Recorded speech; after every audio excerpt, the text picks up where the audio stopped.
हर हर महादेव, ओम काली, आदेश गुरु गोरखनाथ। आज का प्रश्न हमसे पूछा है सुधा शुक्ला जी ने, ये कानपुर से हैं। तो सुधा कहती हैं कि गुरुदेव, मैं आपको अपने पिता के समान देखती हूँ, उनके सदृश आपको जानती हूँ। मेरे बचपन में ही माता पिता की मृत्यु हो गई थी, तब से कभी सुख देखा नहीं। सौतेली माँ ने बहुत पीड़ित किया, जुल्म ढहाए, उसके बाद भाभीियों ने पीड़ित किया। शादी हो गई तो सास ने पीड़ित किया, देवरानी जेठानी ने बुरा भला कहा, लेकिन मेरे माथे से दुर्भाग्य कभी हट नहीं पाया है। जब से आपका वीडियो देखा है, एक एक बात को मैंने अक्सर अक्सर करके गिना है। आपकी एक एक बात मेरे दिल में तीर की तरह चुभती है। मैंने आपको अपना पिता मान लिया है।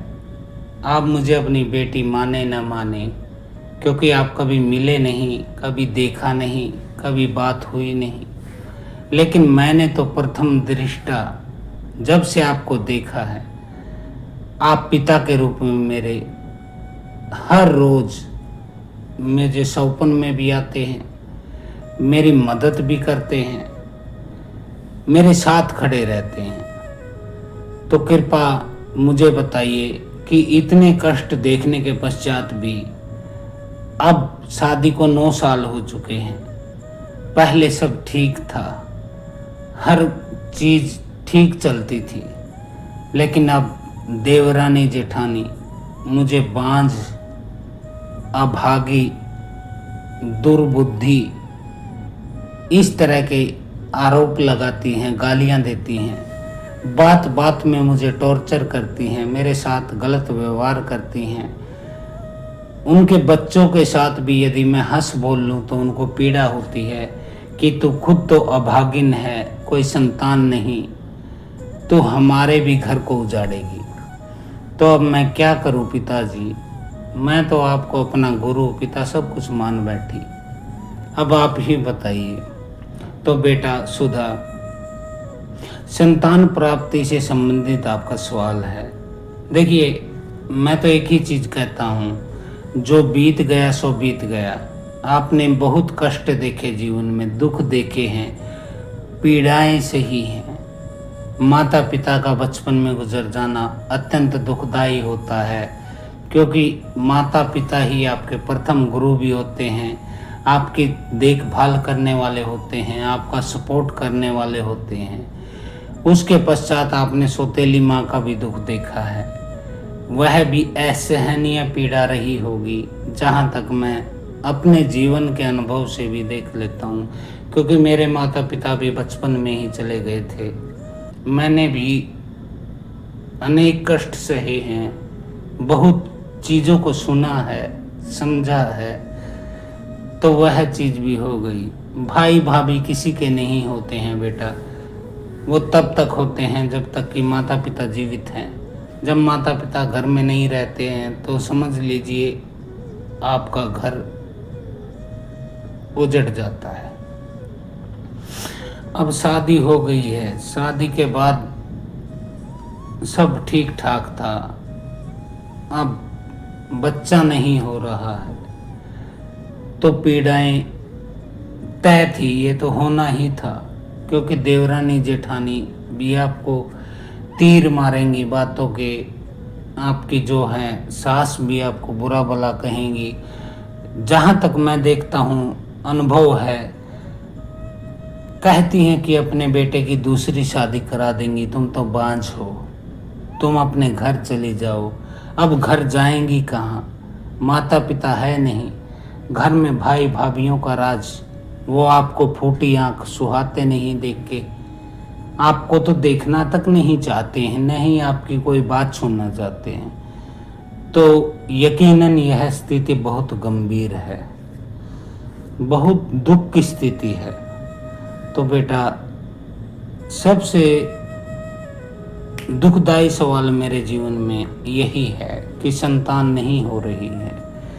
तो इसमें मैं आपको खुलकर बता देता हूँ, टोटल चीज़ें बता देता हूँ कि खाली आपके साथ ये परेशानी नहीं रही है, यह अनेक हमारी माताएं हैं, बहनें हैं, हमारे मित्र हैं, हमारे शिष्य हैं, अनेक महिलाएं लाखों करोड़ों की संख्या में इस पीड़ा से दुखी हैं। तो इसका मैं थोड़ा सा काट छाट कर देता हूँ, इस चीज़ को बांट देता हूँ, कैटेगरी दे देता हूँ, इसको माइक्रो लेवल पर ले के मैं चलता हूँ, ताकि आपका दुख थोड़ा कम हो सके। दूसरे का दुख देख के, वो कहते हैं ना कि अपने से छोटे को देखकर जीवन काटिए, तो ऐसा मैं ले जाना चाहता हूँ कि आपका कष्ट थोड़ा कम हो। संतान न होना, इसमें भी दो तरह की पीड़ाएं होती हैं। प्रथम जो होती है वह यह है कि संतान नहीं हो रही है, जैसे कि आपका सवाल। दूसरा होता है कि संतान होती हैं लेकिन लड़कियां होती हैं, 1 लड़की, 2 लड़की, 3 लड़की, 4 लड़की, 5 लड़की ऐसी हो गई हैं, लड़का हुआ नहीं है। तो यह एक अन्य तरह की पीड़ा है जो भी अनेक घरों में इस दुख का कारण है। आपका कारण सही है कि कोई भी संतान नहीं है, आप की पीड़ा मैं समझ सकता हूँ, लेकिन एक दूसरे पीड़ित हैं जिनकी 4-4, 5-5 संतानें तो हो गई हैं लेकिन सभी लड़कियां हैं।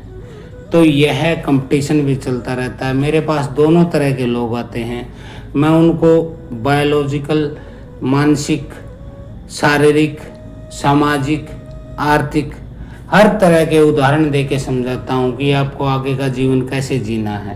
क्योंकि देखिए, बेटी तो लक्ष्मी होती है, ये जरूरी नहीं कि 2 बेटी हो गई, 3 बेटी हो गई तो फिर आप पत्नी को टॉर्चर करने लगे, सास बहू को टॉर्चर करने लगे, देवरानी जेठानी नंद वो टॉर्चर करने लगे, क्योंकि यह सब ईश्वर के हाथ की चीज होती है। इसमें उस बेचारी अबला, उस स्त्री का क्या दोष है? वह तो चाहती है कि संतान हो, पुत्र हो, वंश का नाम बढ़े।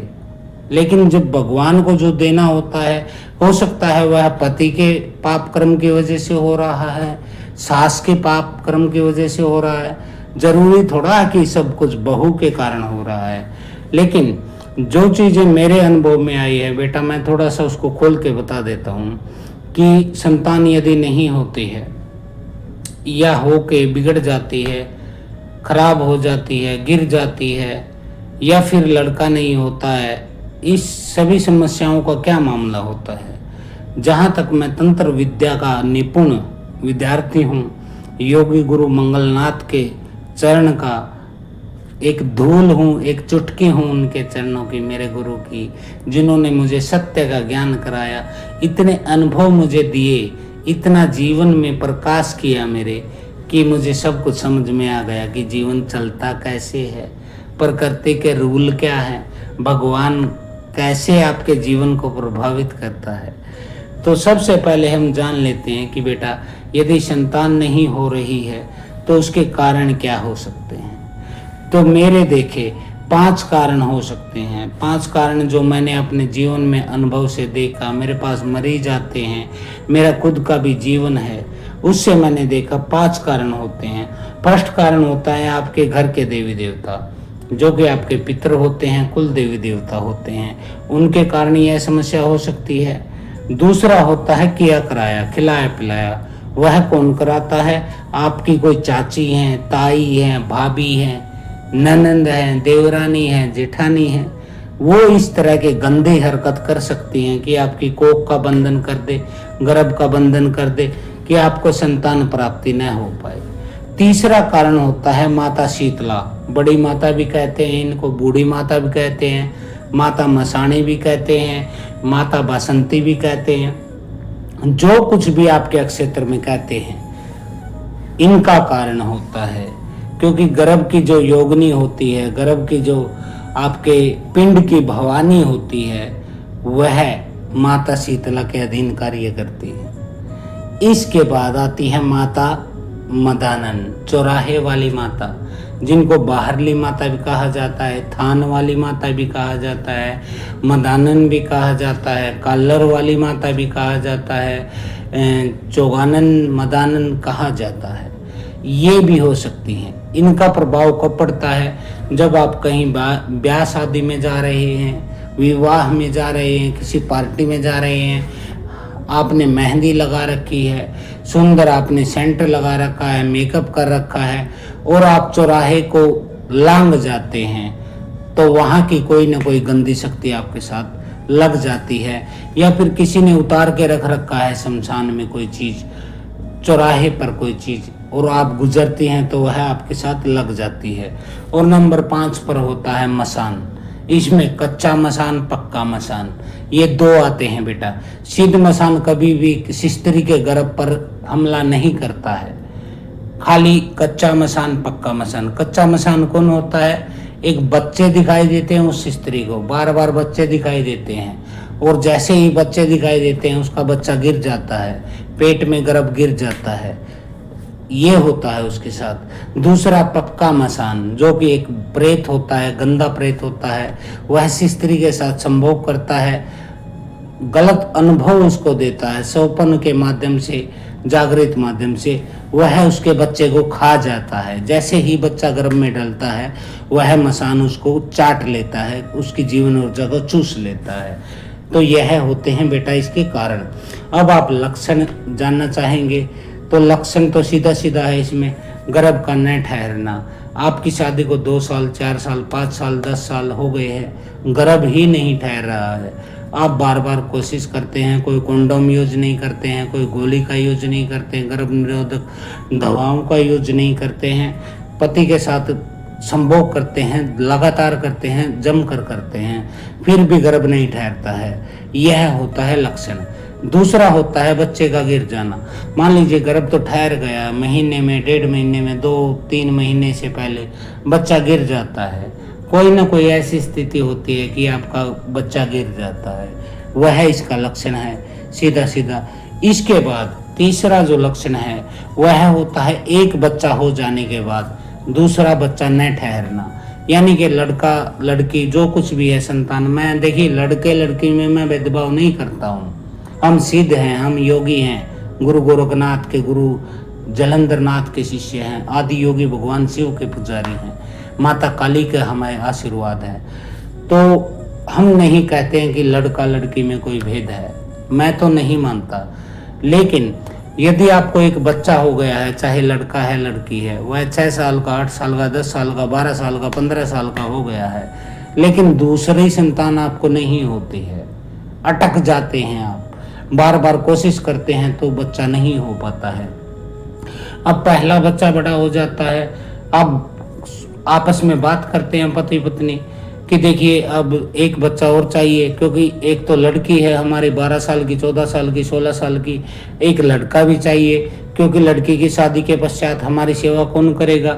लड़का यदि हो तो बहू आएगी, पोता पोती का मुंह देखेंगे, क्योंकि लड़की शादी के बाद अपने घर की हो जाती है, पराई हो जाती है, फिर माता पिता को थोड़ा ना संभालने आती है वो, क्योंकि उसके घर में जिम्मेदारी अलग होती है, सास ससुर होते हैं। तो ऐसी स्थितियों में आपके साथ क्या होता है, आप बार बार कोशिश करते हैं कि गर्भ ठहर जाए, लेकिन गर्भ ठहरता नहीं है। आप डॉक्टर को चेकअप कराते हैं, पति की भी रिपोर्ट सही निकलती है, पत्नी की भी रिपोर्ट सही निकलती है, दवाइयाँ आप खाते हैं, लेकिन संतान ठहरती नहीं है।